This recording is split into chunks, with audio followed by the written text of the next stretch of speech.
Hi good evening everyone, welcome to guide. कैसे हैं आप सब? आई होप आप लोग बहुत ज्यादा अच्छे होंगे। और कैसी चल रही है आप लोगों की कैब एग्जाम्स की प्रिपरेशंस? आई होप आप लोग कैब एग्जाम्स की भी प्रिपरेशंस अच्छे कर रहे होंगे। तो मेरा नाम गरिमा है, मैं आपको यहाँ पर बीआरबीएल सब्जेक्ट्स को पढ़ाती हूँ फॉर कैब एग्जामिनेशन। तो अभी हमारा कैब एग्जामिनेशन के लिए केस स्टडीज चल रहा है गाइस, और केस स्टडी से के साथ साथ मैं यहाँ पर आपको एमसीक्यूज भी करा रही हूँ और साथ के साथ आपको कॉन्सेप्ट भी क्लियर करा रही हूँ। अगर कोई भी कॉन्सेप्ट आपने नहीं पढ़ा है तो यहाँ पर उसके रिविजन्स भी हो रहे हैं। तो चलिए बिना किसी डिले के सेशन को प्रोसीड करते हैं। ये आपका पार्ट 4 है। तो 5 आपके पार्ट आएंगे और कल आपका पार्ट 5 आ जाएगा। ठीक है, तो आप इस एमसीक्यूज को देखिए। आज मैं थोड़ा सा अलग केस स्टडी लेकर के आई हूँ, यानी कि 5 से 6 केस स्टडी लाई हूँ छोटे छोटे से, और उससे रिलेटेड आपको यहाँ पर एमसीक्यूज देखने को मिलेगा। तो चलिए देखते हैं सबसे पहला केस स्टडी क्या है। तो पहला है आपका, a customer files and right to information application to a public sector bank asking for the details of his loan file noting. The public information officer, यानी कि जिसको हम शॉर्ट में पीआईओ बोलते हैं, received the applications on 1st June. The PIO forgets to respond till 8th July, that is 37 days. यानी कि आप देखिए 1st जून को यहाँ पर एप्लीकेशन रिसीव किया गया और पीआईओ भूल गया, जिसकी वजह से उसने 8 जुलाई तक रिस्पॉन्स नहीं किया। 37 दिन हो गया, तो 37 दिन के बाद वो रिस्पॉन्स कर रहा है।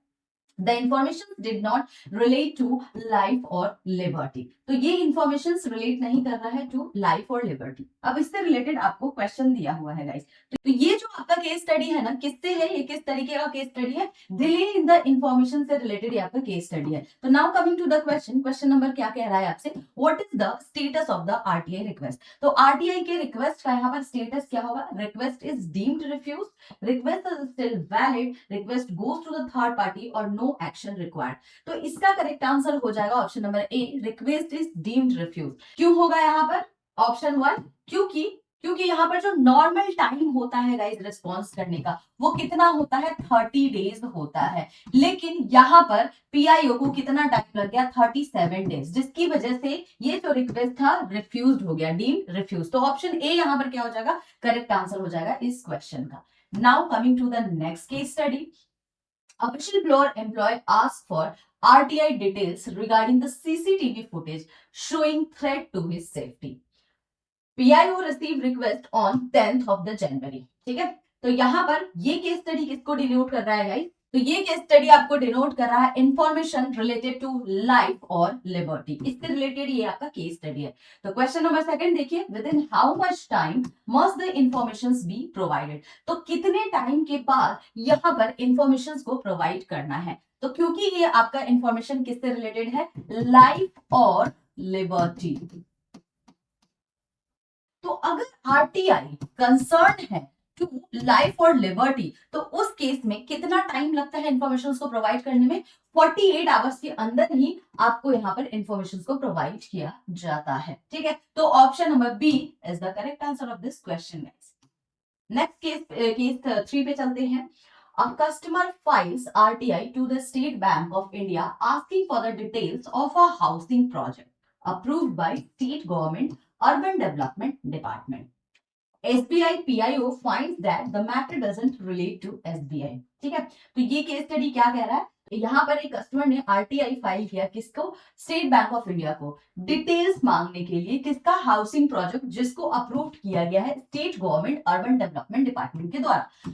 तो जब एसबीआई के पीआईओ ने फाइंड आउट किया तो उन्हें ये पता चला कि ये जो मैटर है ना, ये एसबीआई से रिलेटेड तो मैटर नहीं है। तो ये केस स्टडी किस तरीके का केस स्टडी है गाइस? ट्रांसफर ऑफ रिक्वेस्ट का है। ठीक है, क्योंकि जब ये सेम बैंक से रिलेटेड नहीं है तो इसको हम क्या करेंगे? ट्रांसफर करेंगे। तो ट्रांसफर ऑफ रिक्वेस्ट से रिलेटेड ये आपका केस स्टडी है।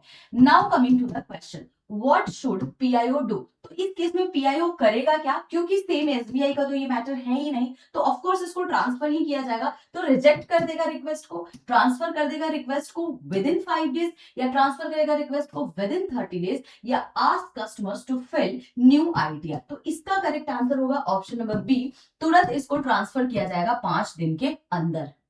एंड इन्फॉर्म कर दिया जाएगा यहाँ पे एप्लीकेंट को, इन्फॉर्म कर दिया जाएगा एप्लीकेंट को। ठीक है ना, तो option B is the correct answer. Now coming to the Fourth number case study. A person applies for RTI seeking details of a loan taken by the another customer, including income documents, and these documents were submitted confidently. तो ये किस तरीके का case study है जहां पर person ने RTI को अप्लाई किया है for the details of the loan, जो कि अनदर कस्टमर्स के द्वारा यहाँ पर लिया गया है, इंक्लूडिंग द इनकम डॉक्यूमेंट। तो ये किस तरीके का केस स्टडी डिनोट कर रहा है गाइस? तो ये डिनोट कर रहा है आपको थर्ड पार्टी इंफॉर्मेशन। ठीक है, थर्ड पार्टी इंफॉर्मेशन वाला ही केस स्टडी है ना ये। देखिए आप ध्यान से पढ़िए।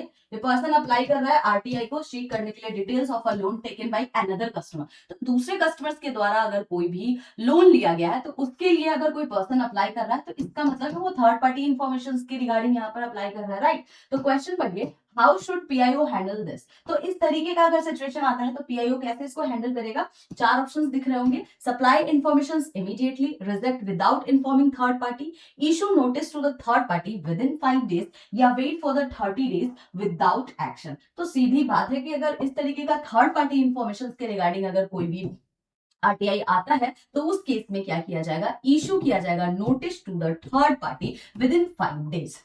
और यहाँ पर थर्ड पार्टी को यहाँ पर टाइम देगा कि 10 दिन के अंदर अगर उनको कोई भी ऑब्जेक्शन है तो वो ऑब्जेक्ट कर सकते हैं। ठीक है, तो ये आपका करेक्ट आंसर हो जाएगा। तो option C is the correct answer of this question. ठीक है, चलिए नेक्स्ट क्वेश्चन पे चलते हैं। A citizen applies for the RTI seeking details of investigations records of a fraud case pending in a nationalized bank। ये किस तरीके का केस स्टडी है? एग्जेम्प्ट इंफॉर्मेशन से रिलेटेड ये केस स्टडी है, एग्जेम्प्ट इंफॉर्मेशन। ठीक है, चलिए पढ़िए, क्वेश्चन पढ़िए। This information is exempt under which ground. तो किस ग्राउंड के अंदर इस इंफॉर्मेशन को एग्जेम्प्ट किया जाएगा? Option A, information endangering life, information affecting sovereignty, information impeding investigations और commercial confidence। तो इसका करेक्ट आंसर क्या हो जाएगा? information impeding investigations। तो option C is the correct answer. तो सेक्शन 8 जो है यहाँ पर गाइस, सेक्शन 8 एग्जेम्प्ट करता है इंफॉर्मेशंस को, ठीक है, विच वुड impede investigation और प्रोसिक्यूशन। ठीक है, impede investigation और prosecutions। तो इसका करेक्ट आंसर क्या हो जाएगा? इसका करेक्ट आंसर हो जाएगा ऑप्शन नंबर सी। चलिए नेक्स्ट क्वेश्चन पे चलेंगे जो कि आज के सेशन का आखिरी क्वेश्चन होगा। The PIO denies information without valid reason and delay response by 40 days। तो यहां पर आपसे क्वेश्चन पूछ रहा है कि what penalty can be impose. तो किस तरीके की पेनल्टी यहां पर इम्पोज की जाएगी?